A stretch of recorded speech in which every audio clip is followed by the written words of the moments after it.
नमस्कार, तिरंगा रक्षकमध्ये आपल्या सर्वांचं मनपूर्वक स्वागत. मी विश्वास मोहिते.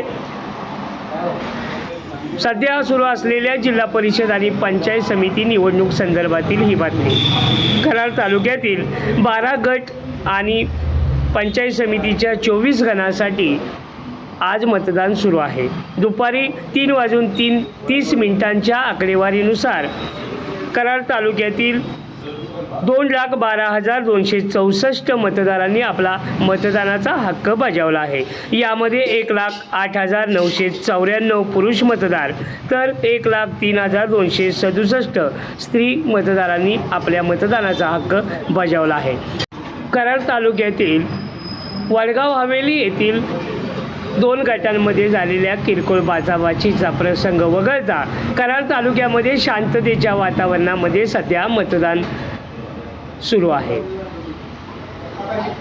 आज सायंकाळपर्यंत ही मतदान प्रक्रिया 5:30 सुरू राहील, अशी माहिती कराड तालुका निवडणूक निर्णय अधिकारी तथा प्रांत अधिकारी अतुल मेत्रे यांनी दिले आहे.